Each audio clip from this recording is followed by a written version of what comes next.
Eu sou o Márcio Júnior, esse aqui é o Projeto Inocente, aqui tem o espaço da cultura pop, onde a gente fala sobre livros, séries, filmes, HQs. Então bora juntos hoje, porque é dia da gente trocar uma ideiazinha aí sobre um filme, esse filme da Netflix. E a gente vai de cara já começar a falar sobre o subtexto do filme, né? O que ele quis transmitir. É sobre o controle da tecnologia na vida real, e o filme então vai questionar os limites e os impactos disso e propõe que mesmo que você ache que está no controle disso, você não está, né? Naquele contexto existem controlados e controladores, né, que eles propõem isso, e mesmo os controladores inseridos naquele contexto do filme, naquela situação do filme, eles parecem comandados de alguma forma que a gente não entendeu ainda como é. Você está inserido então em algo maior do que você não entende, que vai muito para além de uma racionalidade de fato, mas que impacta sim a vida real de alguma maneira, de uma forma ou de outra, interferindo nisso, ok? Interferência da tecnologia na realidade. E esse tipo de filme era muito comum nos anos 80, início dos anos 90, ou até mesmo bem antes disso, tá? 60, 70. E aí se questionava naquela época o impacto da televisão, e aí começou a se questionar o impacto dos jogos, o impacto da internet, né? Aí foi evoluindo para o impacto do celular. E o irônico aqui é que o filme se insere completamente na época do celular, ok? Né? Quase assim na era do metaverso, mas tem um olhar mais retrô e propõe impacto de jogos antigos. E justamente por causa disso é que o aspecto visual do filme, a fotografia, vai trazer então bastante desses elementos mais antigos, né? Esse aspecto visual mais antigo e retrô. E digo isso porque uma das alternativas, na verdade, para se explicar o conflito do filme é que a gente vive então uma simulação que o código lá daquele jogo que eles apresentam está influenciando essa simulação diretamente, como se fossem programadores, né? Como se os simulados tivessem descoberto, então, maneiras de manipular, subverter isso. É uma das alternativas da explicação no fato, o que evocaria inclusive a questão do metaverso em si, né? Mesmo porque as memórias do passado dos personagens lá no filme são usados como elementos quase reais presentes ali, e quando a Kyla ela baixa a tela do Note, né, do notebook, é como se ela baixasse, na verdade, a realidade em si e revelasse, então, um plano ao redor.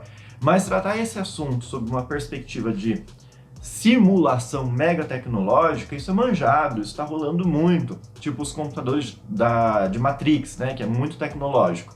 Então eles quiseram trazer essa vibe mais pixelizada para dar uma diferenciada, talvez, uma pegada mais raiz.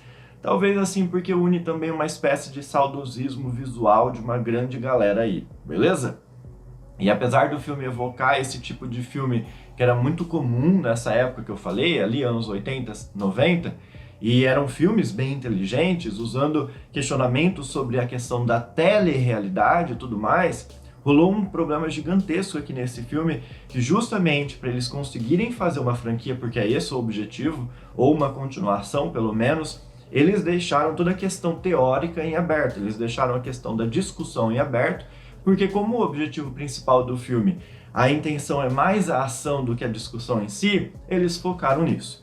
Então você vê que a discussão está ali, de pano de fundo, servindo ao entretenimento, apenas ao entretenimento, o que subverte o próprio contexto desse tipo de filme, em que o questionamento vai servir à violência, enquanto os filmes antigos faziam justamente o inverso. Usavam a violência para comprovar e questionar o contexto em si.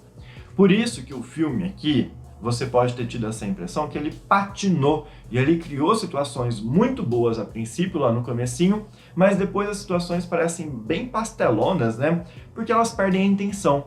E situação sem intenção é uma situação vazia, né? O questionamento se perde e serve ali, então, apenas para saciar aquela ação pela ação, sabe? Isso porque, na verdade, essa vibe de jogos com consequências reais, cara, né, consequências bem pesadas, isso tem sido uma constante em filmes, já tá ficando manjado, tipo Nerve, né? Mas aqui eles resolveram trazer um plus. Não é só um jogo com consequências bem reais, bem tensas, bem pesadas. É um jogo influenciando a realidade de diversas formas diretamente. Então eles quiseram sim, não se engana, eles quiseram sim evocar essa confluência entre tecnologia e percepção de mundo, que uma coisa se conecta à outra. Mas eu acho que o real problema do filme é que, a princípio, fora a atuação da atriz principal, né? A princípio ele é mais sugestivo do que explícito, e isso me empolgou bastante no começo. Fora aquela situação lá com a garçonete, com o caco de vidro e tudo mais, que foi uma situação mais carnal, mais gore, mais aflitiva até mesmo, os desafios do início e lá do rato também sugeriam apenas a ação e o problema, não mostrava a concretização desse problema em si. Não mostravam os ratos, não mostraram a mãe cortando a língua do próprio garoto, do próprio filho. E quando isso acontece, do modo como rolou no filme, de sugerir a ação, isso é muito bacana. Só que eles encontraram um grande problema dentro do roteiro, que eles iam ter que ficar repetindo isso o tempo todo, certo? Então o que eles fizeram? Eles entenderam, aparentemente, que se eles fizessem apenas sugestões de situações sugestivas no caso, o filme ia perder a graça. Então eles precisaram mostrar uma ação maior e eles decidiram sacrificar um dos personagens principais, que é o Isaac, interpretado pelo Asa.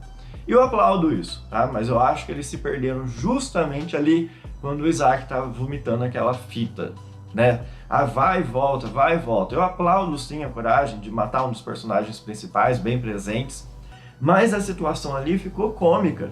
Perdeu o rolê, e o que poderia ser pesado começou a dar um tom perdido no filme. Você sentiu que ele se perdeu ali, e isso se repetiu quando a Kyla decide também matar o Lance. Como o filme não decidiu que caminho ele queria trilhar, ele não sabia se ele ia pelo gore, pelo sutil, pelo filosófico, pela ação, ele ficou literalmente sem saber qual direção seguir.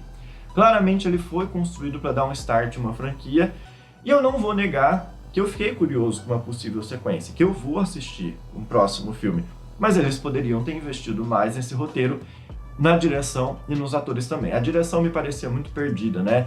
Ela não sabia lidar com nenhum dos dois atores principais, não soube dirigir eles, também eles não sabiam, assim, dar a atenção que realmente precisava dentro do filme. Às vezes eu tinha muita impressão que as consequências mostradas eram sérias demais para uma atmosfera que não levava a gente a acreditar nessa seriedade, acreditar nessa consequência de fato. E aí o que dá a impressão é que algumas coisas estavam ali só pra dar um tom estranho e bizarro no filme, sabe? Tipo uma coisa muito superficial, tipo no fim a família de preto, o garoto lá com os recortes de revista no rosto. Mas, vamos lá, a sacada deles brincarem com aquilo, de quanto mais o amaldiçoado sofre, mais o amaldiçoador vai ganhar, e aí eles acabaram transportando essa situação pro fato de que machucar a si mesmo poderia machucar o outro. Isso foi uma sacada interessante, inteligente, ok. E o filme apostou bastante em aspectos ambíguos da realidade. Isso é real ou isso é fictício? Isso é real ou isso é simulação? O que eu tô te dizendo tá aparecendo na tela antes, ou aquilo lá eu só tô repetindo o que tá aparecendo na tela, sabe? Eles fizeram essa brincadeira. E mais do que isso, em determinados pontos, eles dizem que uma maldição pode ser também uma dádiva. Então tem toda essa ambiguidade intrínseca ali. Isso de ruim poder ser bom acaba remontando ao fato de que alguém, então, deve estar se beneficiando muito com esses jogos também.